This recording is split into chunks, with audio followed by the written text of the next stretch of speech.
Hey everybody, it's your boy SergDragon, and welcome back to another edition of the Heavens Monsters podcast. With me today is the phenomenal Shadow Spider, Chris Pitre. Too sweet. There you go. Today we're going to be covering Friday Night Smackdown and the returning 205 Live.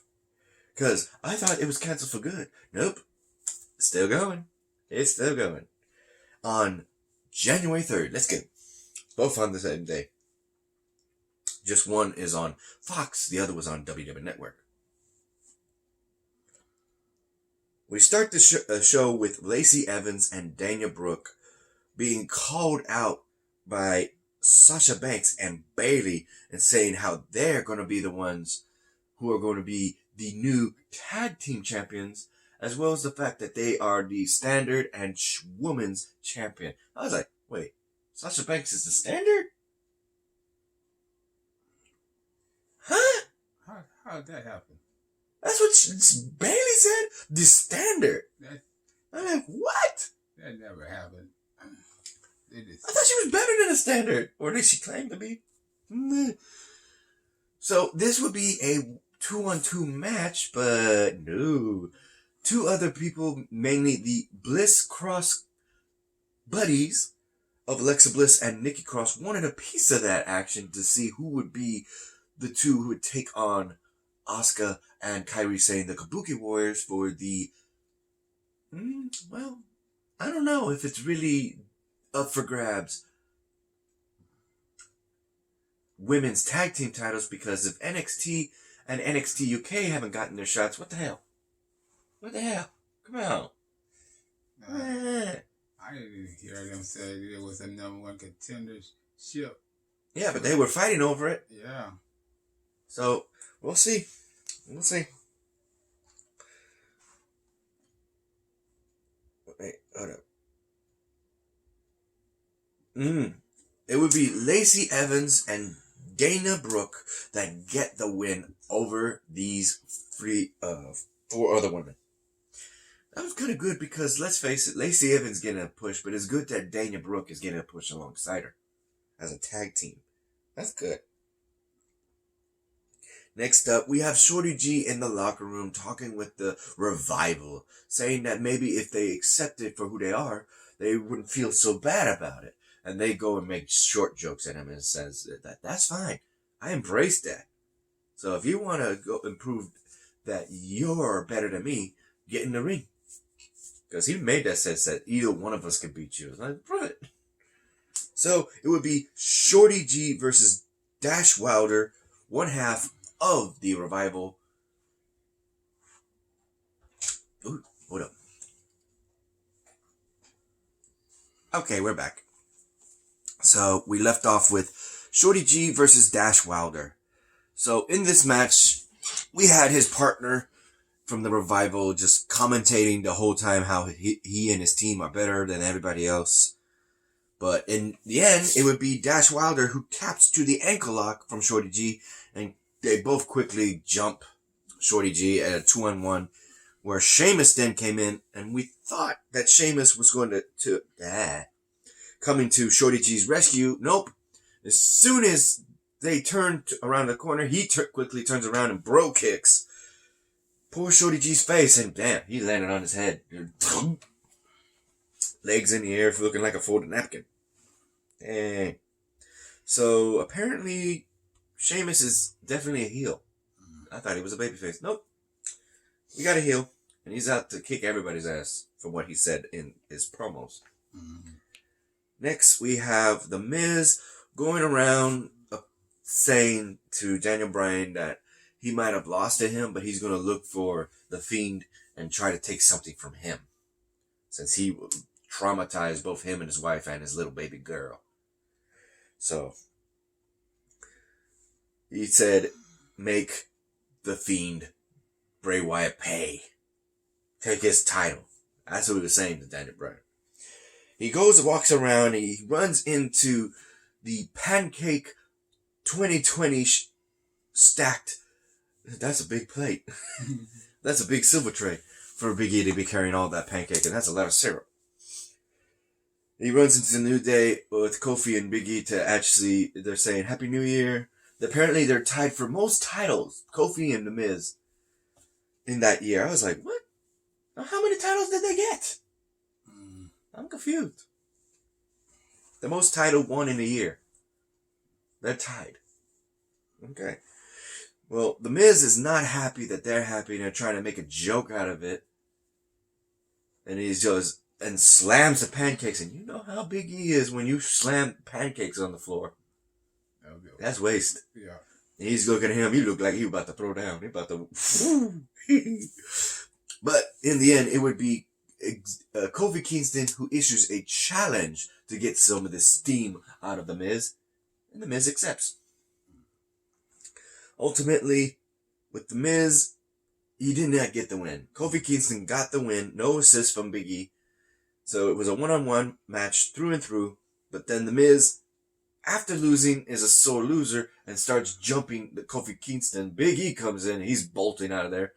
On stage, you hear the people saying he sucks. And after everything he's been through, being assaulted, being traumatized, his wife being scared and just having to worry about their family with the Fiend.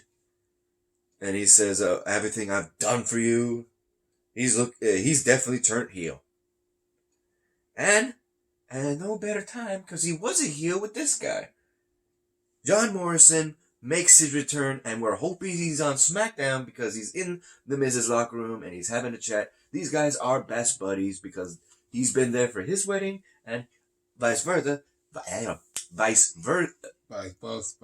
Right? I mean, we're both having tongue twisters on that word. Yeah. Vice versa. Thank you. At his wedding. So they're wedding buddies. In which case, John Morrison says he doesn't want to talk anymore. Leave him be. So hopefully we get the return of the... And they didn't actually have a name, but they did used to be called the In Crowd or the Dirt Sheet prior to the award show they were on. So I was like, bring back the Dirt Sheet. I want to see them make some fun of people in the goofiest ways. Remember when the Colognes? Yeah. They had fake butt faces on their head, butt cheeks. What the? That was funny. Yeah. Bring that back. We then have a match with Otis, who's very revved up thanks to Dolph Ziggler. And he's backstage lifting a keg, doing his workouts, getting warmed up for his match. And Mandy Rose, who tried to say, try to be nice, saying, how was your New Year's? And he goes, why don't you ask Dolph Ziggler? Oh, you saw that? With the cake? He's like, no. But my mom did. Well, he said, my mama did. And she wasn't happy. And neither am I. His butter Tucker comes in before she says anything she might mistakenly say and says, we gotta get our match ready. And Tucker just looks at her. And she knows she feels bad. So during Otis's match with Gulak, gotta say that is Gulak. Those weird his pronunciations. But he actually goes and oh my goodness, he puts salt to the wound. He's not helping. He actually has a 372 card presentation of why he and Mandy would not make a good couple. Before he even gets to the first card, he is grabbed and thrown into the ring. And then the match goes on, and Drew Gulak is a submission specialist, but he cannot get a good submission hold on a big boy like Otis. While Otis, on the other hand, is able to freely move, lift, and slam, and do the caterpillar, and do his one-man, what is it called? The compactor slam, which is just a modified strongest slam, and got the win. A whole lot to say for poor Otis. And while that match was going, in the backstage, we have both Fire and Desire of Mandy Rose and Sonya Deville talking with Dolph about what? Probably about Otis and whatever else. So, that's it. Next up, we have Braun Strowman going up against Cesaro, as well as Cesaro's posse with his manager, plus wrestler Sami Zayn, and his cohort, the Intercontinental Champion Shinsuke Nakamura. In this match, Braun Strowman would literally have to face 3 men instead of just one, because each of them kept trying to jump in when the referee was distracted and trying to get a good hit on poor Braun Strowman. Correction. Badass Braun Strowman, because he ain't poor. He goes around the whole arena doing his train wreck, running over all 3 guys like they were nothing, and then goes in the ring, slams Cesaro, but sadly, once he gets the win, here immediately after, the bell rings and the announcement says the winner of this match, Braun Strowman. We got Shinsuke Nakamura with a running knee in the back, or more like on the side of the shoulder, because it didn't hit his head. And Braun Strowman got back up like it was nothing. And they're all running. They're smiling, they're grinning that they got the drop on Braun Strowman. So, Chris, do you see a possibility that Shinsuke Nakamura will have to defend his Intercontinental title against Braun Strowman? Oh. Well, speak up. Nakamura never faced a man that big and that strong. I'll say. Yeah. Hopefully we'll see that in Houston, Texas at the Royal Rumble at the Minute Maid Park. Let's hope so. We'll be here at my place. Y'all already know T-Money's going to be there. I asked him. He said he might be front row. I'm like, I don't know. It is a baseball stadium. It's different than a football stadium. They got the diamond shape. It's not like... So I don't know if they'll have the chairs in the stadium or in the grass. So, I don't know. Next up, we have the... Ooh, wait a minute. Somebody skipped something. There was supposed to be a match. They didn't mention the match. What the hell? Okay, now I got it. It was a tag team match between the big dog, Roman Reigns and Daniel Bryan versus King Corbin and Dolph Ziggler. Before this match, we would have Roman Reigns and Daniel Bryan actually say that if Daniel Bryan beats The Fiend and Roman Reigns wins the Royal Rumble, it will be those two at WrestleMania. That'd be a nice match. Yeah. But he's got to go through 29 other men. He won a Royal Rumble, but that doesn't mean he'll win this one. Actually, I think he won 2 Royal Rumbles, didn't he? He won once. Okay, that's what I'm asking. In which case now, with this, we would have... I'm trying to say who... I know it felt like somebody interrupted the match.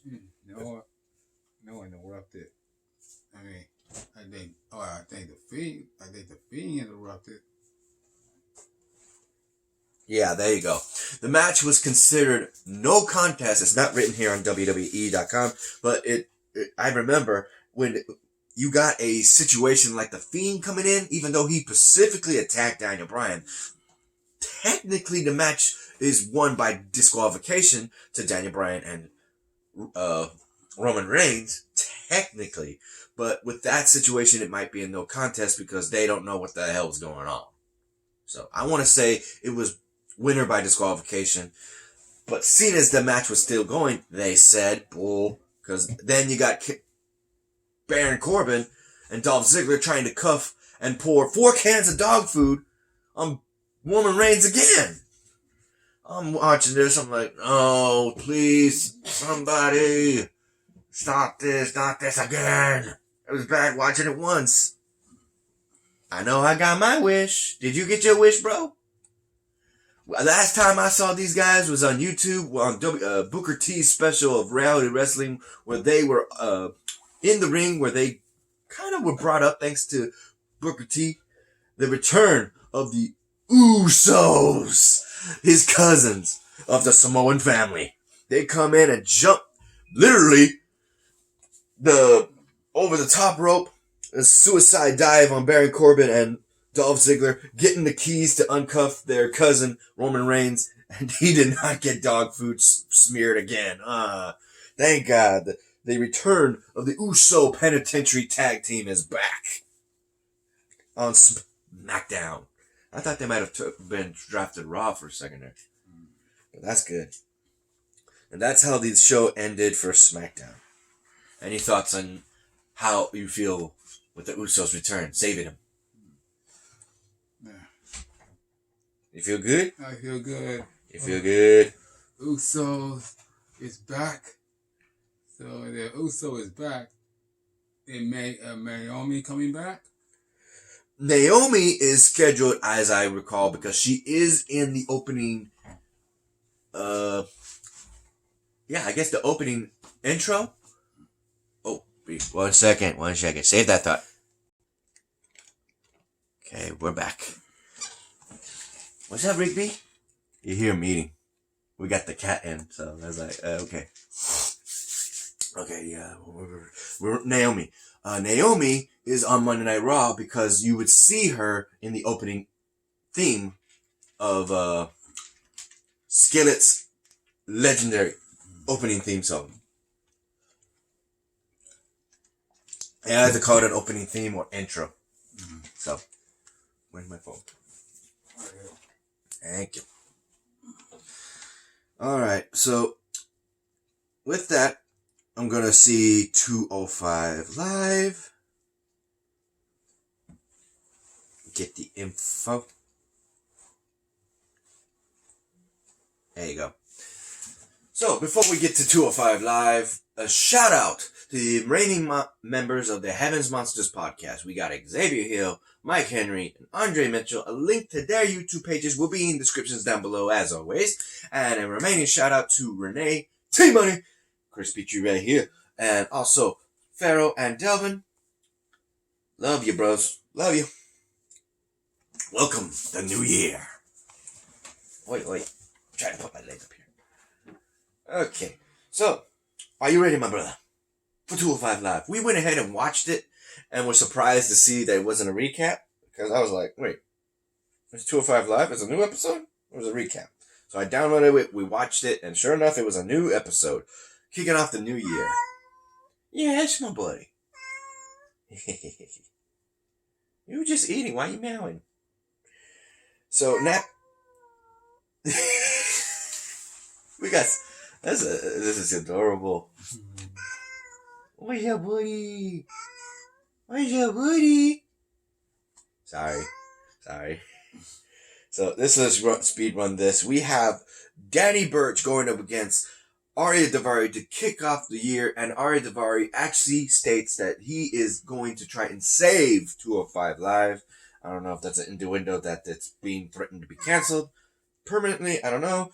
But ultimately, he says he's going to save 205 Live and see Angel Garza, the current NXT Cruiserweight Champion. They rebranded. So that's what you got to call it. The NXT Cruiserweight Championship. And sure enough, Arya Daivari gets the win on Danny Burch. The Singh brothers had an interesting year because at the last bit, they were able to be on all three brands of Raw, SmackDown, and NXT, as well as 205 Live. And it was like, what? Except for NXT UK. So they got that, and one of them is a daddy. So that's another thing. They welcome a new baby boy. That's good to know. So in this match, they would fight some greenhorns in local talent and got the win.